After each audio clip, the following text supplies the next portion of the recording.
Olá, queridos amigos, estamos de volta aí com mais um Viver Bem em Cristo, aqui com a presença do ministro do Evangelho, Sérgio Alves, que vai responder hoje aí, algumas perguntas dos nossos telespectadores.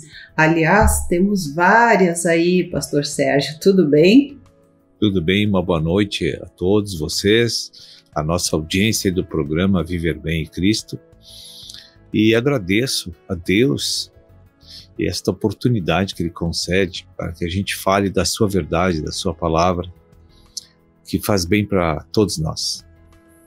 Bem, nós temos aqui perguntas de pessoas jovens, maduras e até já idosas, né? E eu vou, a gente não vai identificar, mas eu vou fazer tal qual, perguntar. Então, segue a primeira aí. Quanto tempo falta para o fim? Que falta para Jesus voltar, o fim que fala na Bíblia. Sim.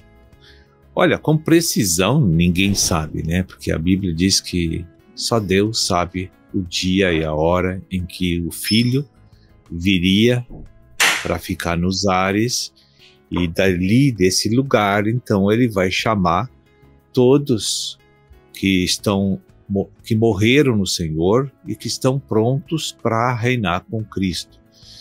E os vivos, nesse momento, serão transladados aos céus. Isso chama-se esse evento de nascimento do Filho varão na linguagem do livro de Apocalipse. Então, esse Filho varão é o corpo de Cristo que já amadureceu. Os outros demais vão ficar na terra e também os que não morreram, estavam prontos, vão ficar na sepultura para uma outra ressurreição. Então, o corpo de Cristo que amadureceu seriam os cristãos que já cresceram espiritualmente o suficiente. Já estão sob a completa dependência do governo do Espírito Santo. Ou seja, que não vivem mais para si mesmos, mas vivem para cumprir as ordenanças de Deus. Então essas pessoas estarão aprovadas e elas então estarão antecipando o gozo da glória, por 1000 anos. Então, o 1 Coríntios 15 explica bem detalhado isso sobre essa pergunta. Como vai ser os acontecimentos da última hora. Bem, mas com relação a prazo, tempo, Deus também disse que não compete aos homens saber os tempos e as épocas. Mas Ele dá muitos sinais nas Escrituras para a gente ter uma aproximação desse tempo e dessas datas. Por exemplo, nós temos assim, na Escritura, uma série de pregações de Jesus que mostra qual seria o momento da segunda vinda de Jesus. Uma das mais importantes que ele falou foi: não passará esta geração até que ele voltasse para buscar o seu povo. E que geração? A que geração que ele se refere? Porque a gente pensa em geração, filhos, netos, bisnetos. Que geração é essa? Porque a geração essas já se passaram várias,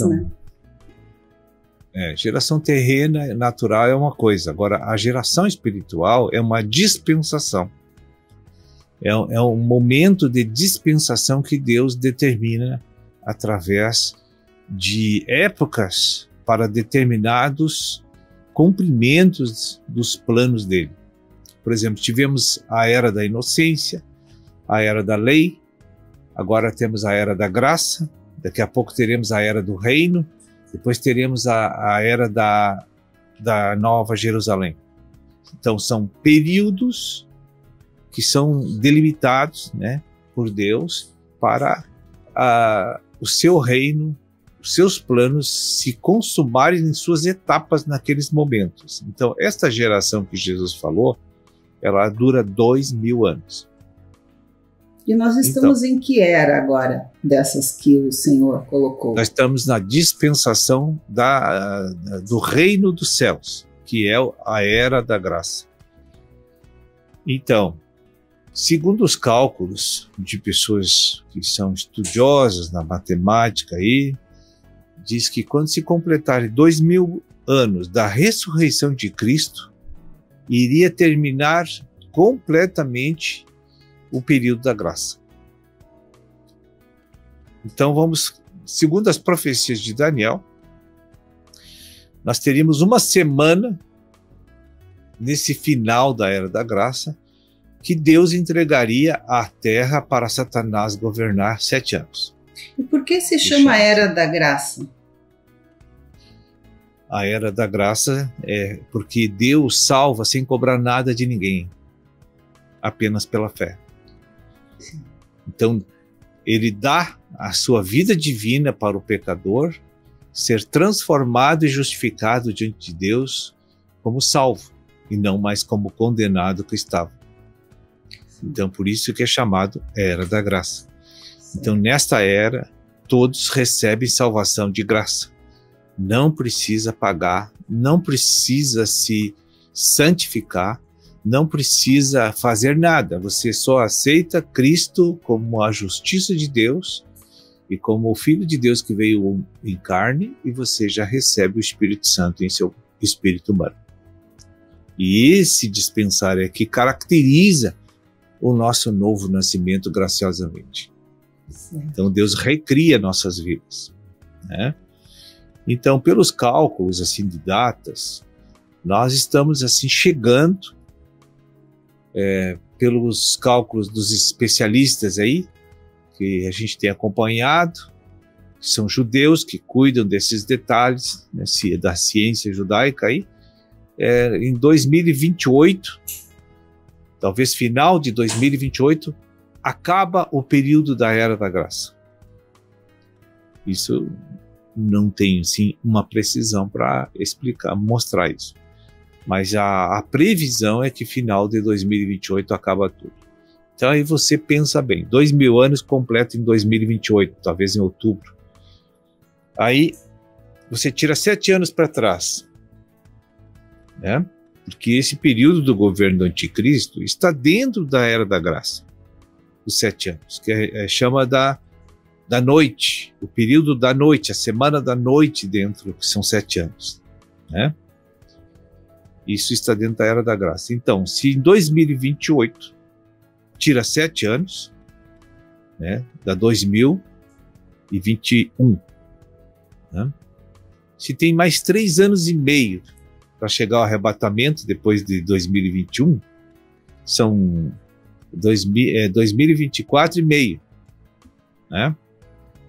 Então nós estamos em cima desta data, deste maior evento de Deus que essa terra já viu, esse universo já viu, a maior manifestação do poder de Deus, que vai ser o arrebatamento da igreja.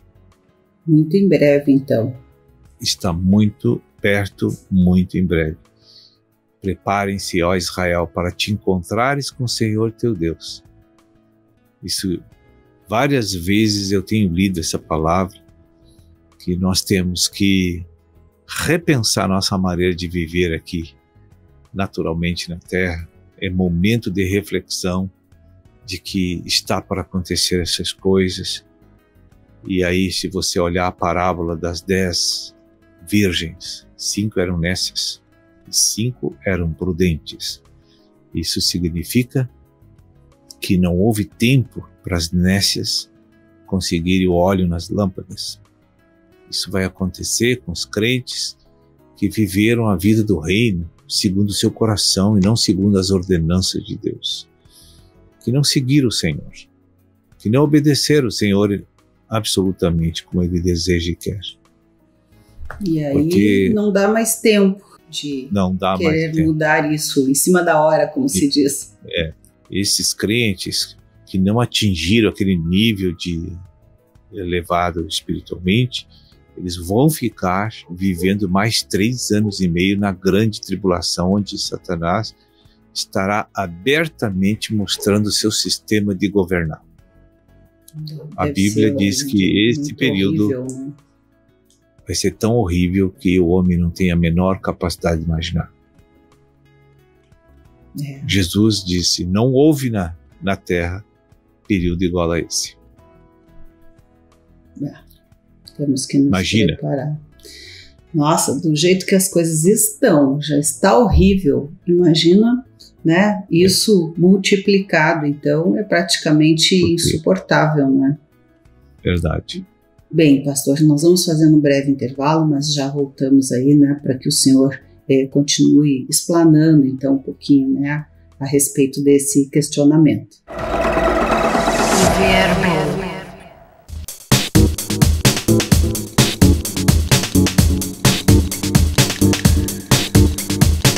Voltamos e o pastor Sérgio Alves continua nos falando sobre a pergunta, né, desse telespectador, questionando quanto tempo falta para o fim, né, o tempo que falta para Jesus vir novamente, né, segundo diz a Bíblia. No primeiro bloco já foi feita aí uma grande explanação, mas resta então nós sabermos o que vem depois desses 3 anos e meio de horrores, literalmente, na terra, pelo qual essas pessoas que ficarem, né, irão passar. Ok. O período do governo do anticristo na terra será de 7 anos. Os primeiros 3 anos e meio, a igreja vai passar pela tribulação, que ele chama de tribulação, esses 3 anos e meio primeiros. A Bíblia diz que esse é o período da tribulação. Muitas dificuldades. Perseguições aos cristãos, a aparência do domínio do mal sobre a política, sobre a economia, sobre as instituições, são sinais que a gente começa a ver, já estamos vendo. Se você perceber, onde é que o mal não entrou ainda? Eu gostaria eu não sei lhe dizer. Qual o lugar do mundo que o inimigo ainda não mostrou as suas garras? Pestes, medicações que fazem mal, planos de morte, de extinção de pessoas para reduzir a população da Terra. Tudo está bem claro, está publicado. Tem pessoas entrando, matando crianças em escola. A política, as leis naturais, as leis humanas, como ela está injusta hoje. Como é que vai a gente viver vendo essas coisas? Isso gera realmente uma revolta dentro da gente, ver o imperar do crime, da justiça. Hoje, as pessoas de direito não têm mais os privilégios de leis como tinha antigamente, né, há uns tempos atrás. Hoje a gente vê injustiça social muito grande, né? A gente vê lá verba destinada para departamentos que não são importantes para gerar o bem-estar comum, somas altíssimas, sendo que para o agronegócio, que é para matar a fome das pessoas, vai quase nada. Então, a pessoa tem que estar antenada nessas coisas. A tribulação já está presente. Epidemia das drogas, né? Muitas coisas para os jovens, né? Muitas dificuldades. Manipulação climática, que já existe há mais de 20 anos, né? Para prejudicar países com base na agricultura, para regular preços no mercado, porque os países do primeiro mundo não conseguem concorrer com os países de terceiro mundo, como é o Brasil. Nem hoje, não sei se é terceiro mundo já. Mas então, essas condições climáticas, eles podem controlar que não chova por 3 meses, por 2 meses em determinadas regiões, né? Então, hoje, o mundo jaz no maligno, como a Bíblia disse, Jesus disse, a gente chegaria no final, a iniquidade estaria multiplicada, e também ele disse que o mundo jaz no maligno. É verdade. É verdade. Nós é que estamos iludidos ainda que as coisas humanas e naturais vai trazer uma solução para dar um alívio, um refrigério para nós. Isso é pura ilusão. Não vem mais nada bom daqui para frente a não ser Jesus buscar o seu povo, né? Então essa grande tribulação vai começar depois que o Senhor arrebatar a sua igreja. Aí sim, a igreja não vai passar o período da grande tribulação na terra. Ela será livrada por Deus. Mas os cristãos que não atingiram o nível e as condições para serem arrebatados ficarão nesse período da grande tribulação. Era uma prova de recuperação. E eles vão perseguir para marcar você com o código da besta. E se você é cristão, você não pode concordar com isso, né? Porque se conscientemente você permitir isso, perde a salvação.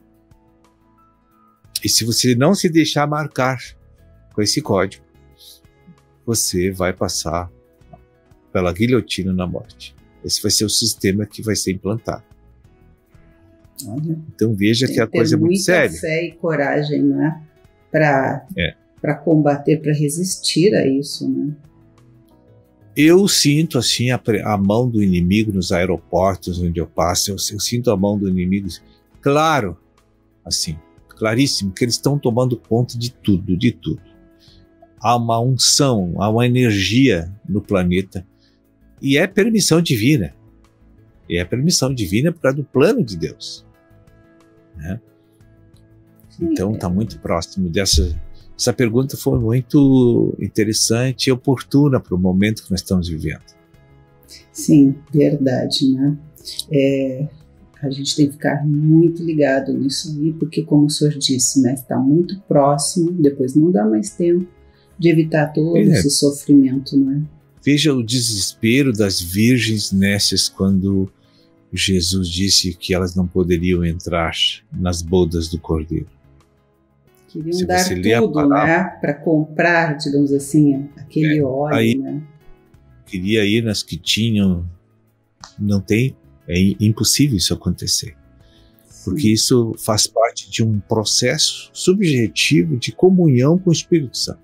Não tem como passar o crescimento espiritual de uma pessoa para outra, né? Não. Que é o óleo, né, o azeite, nas lâmpadas, né? Nem dizendo que vai fazer um Pix não consegue comprar. Pois é, então, olha, tá aí a resposta, né?